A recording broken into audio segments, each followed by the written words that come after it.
Assalamualaikum warahmatullahi wabarakatuh. Selamat pagi anak-anak. Gimana kabarnya? Alhamdulillah, luar biasa. Allahu Akbar. Oke. Baiklah, sebelum belajar, marilah kita berdoa menurut agama dan kepercayaan kita masing-masing. Berdoa dimulai. Berdoa selesai. Oke. Gimana? Ada yang tidak hadir hari ini? Hadir semua? Alhamdulillah, hadir semua kita ya. Baiklah, di sini kita akan belajar tema 8 tentang keunikan daerah tempat tinggal, subtema 2 yaitu keunikan daerah tempat tinggalku. Di sini kita akan belajar materi tentang keunikan daerah tempat tinggal, cerita fiksi, dan materi tentang gaya. Nah, minggu lalu kita udah belajar mengenai tentang cerita fiksi. Ibu mau tanya nih, masih ingat nggak apa itu cerita fiksi? Cerita khayalan, cerita tidak nyata. Oke, betul. Berarti masih ingat semua ya. Nah, di sini juga buka buku kalian. Di situ ada cerita atau ada teks cerita tentang Roro Jonggrang.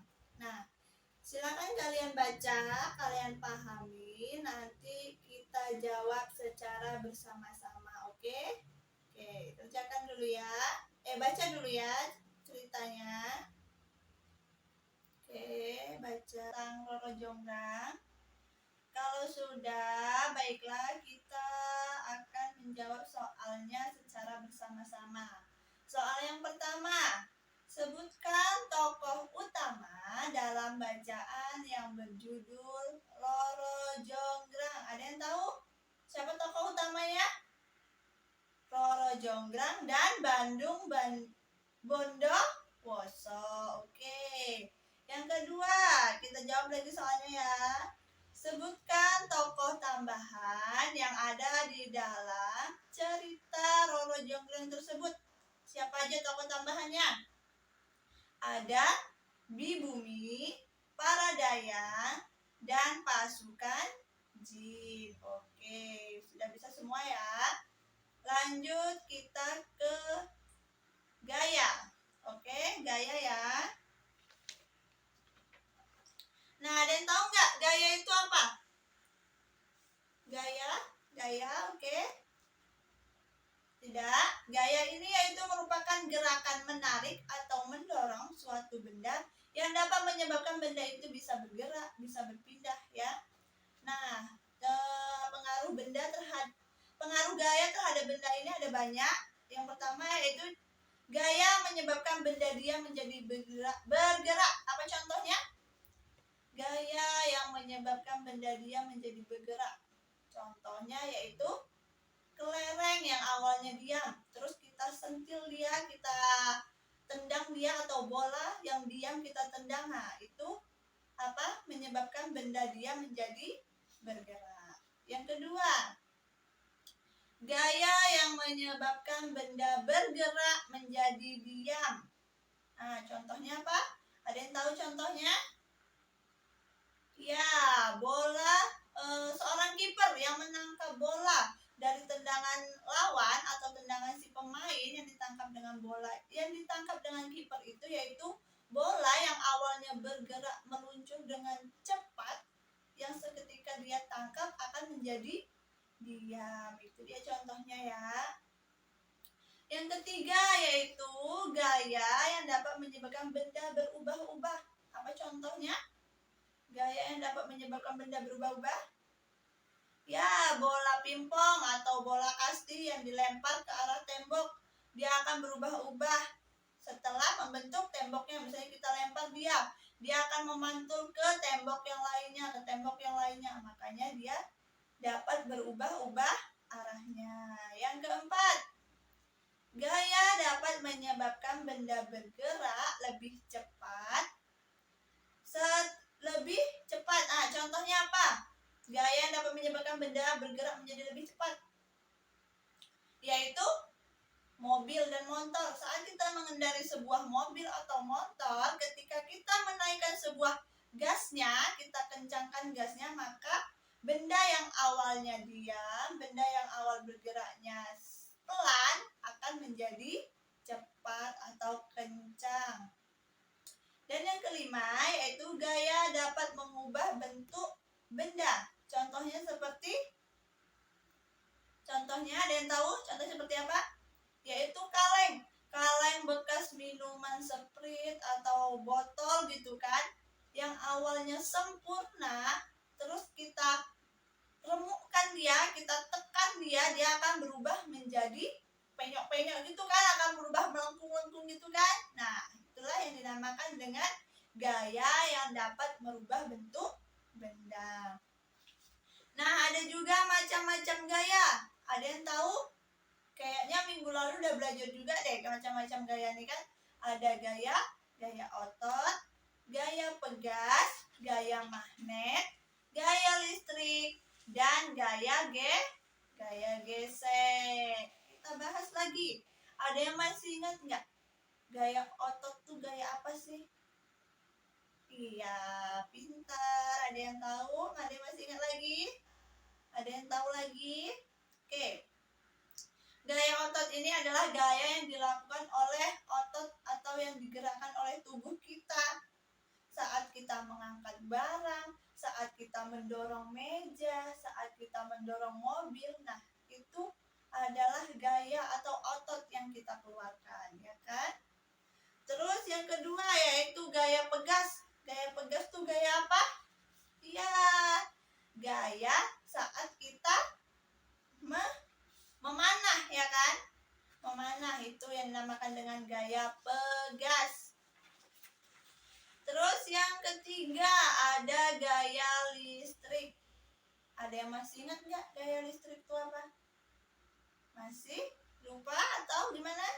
Ya, gaya listrik ini adalah gaya yang dimiliki benda yang bermuatan listrik untuk menarik benda di sekitarnya. Contohnya yaitu seperti penggaris yang kita gosokkan ke rambut. Gosoknya jangan sebentar ya, lama, dengan cepat gosok, terus kita tempelkan ke kertas. Nah, dia nanti kertas itu akan mengangkat gitu, akan diangkat dengan penggaris tersebut karena ada gaya listriknya tadi. Nah, itulah yang dinamakan dengan gaya listrik ya. Yang keempat yaitu gaya magnet. Gaya magnet ini gaya yang dihasilkan oleh magnet. Pasti semuanya pada tahu kan magnet itu apa? Nah, magnet itu yang ditempelkan ke besi, yang ditempelkan ke paku, yang berbau jarum lah pokoknya, yang berbau besi.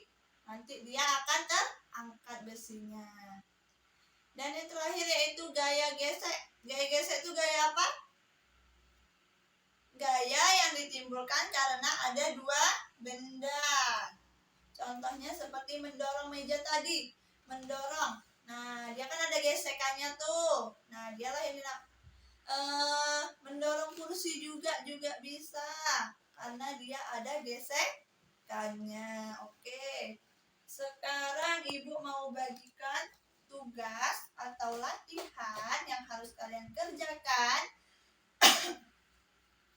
Di sini ada gambar pertama, kedua, ketiga, keempat sampai gambar ke-6. Oke, sampai gambar ke-6. Nih, kalian amati gambar pertama, kedua, ketiga, keempat, kelima, keenam. Terus kalian jawab di kotak ini. Nih, di kotak nih. Ya. Nanti Ibu bagikan dulu ya.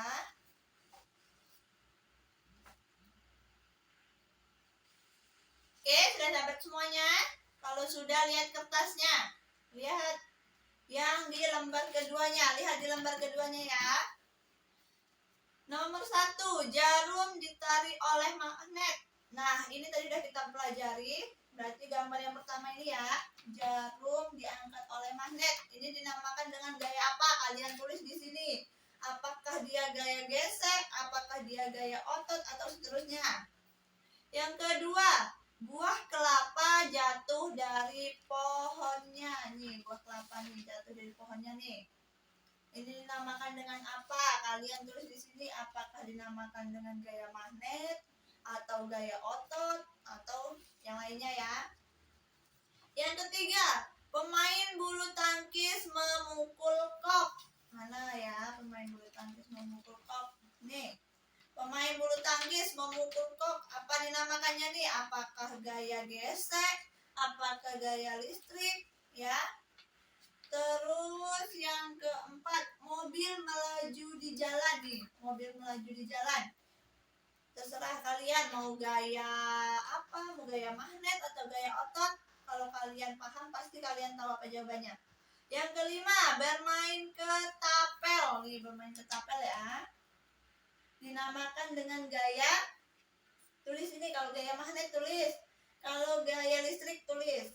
Dan yang terakhir yaitu sisir menarik potongan kertas. Nih, kalian tulis di sini ya. Ibu kasih waktu 5 menit. Siap nggak siap? Nanti kumpulkan ya. Oke, selamat mengerjakan. Pegang semua kertasnya ya, terus kita jawab sama-sama. Yang betul dibetulkan, yang salah disalahkan. Tolong kejujurannya ya. Yang pertama, jarum ditarik oleh magnet. Apa dinamakan? Dinamakan dengan gaya apa? Gaya magnet. Oke, pintar. Yang kedua, buah kelapa jatuh dari pohon. Dinamakan dengan gaya gravitasi. Oke, pintar. Betulkan kalau memang betul. Yang ketiga, pemain bulu tangkis memukul kop. Memukul berarti dia menggunakan gaya otot. Oke, pintar. Betulkan. Yang keempat, mobil melaju di jalan. Melaju berarti dia menggunakan gaya gesek. Pintar. Yang kelima, bermain ketapel berarti dinamakan dengan gaya pegas. Pintar. Yang keenam, sisir menarik potongan kertas, sama seperti penggaris tadi yang digesekkan ke rambut, dinamakan dengan gaya listrik. Oke, pintar semuanya. Yang betul dibetulkan, yang salah disalahkan. Udah siap? Kumpulkan ke ibu. Nah, baiklah, mungkin ini saja pembelajaran kita hari ini. Kita tadi sudah belajar tentang cerita fiksi, terus gaya ya kan. Cerita fiksi tadi apa? Cerita khayalan. Iya. Kalau gaya tadi apa gaya? Hah? Gaya. Apa tadi gaya? Yaitu gerakan yang menarik atau mendorong yang menyebabkan benda dapat bergerak. Iya, bergerak karena tubuh kita ya, kita yang mendorongnya, kita yang menariknya ya kan. Dan mungkin itu saja pembelajaran kita hari ini. Lebih dan kurangnya ibu mohon maaf. Wassalamualaikum warahmatullahi wabarakatuh.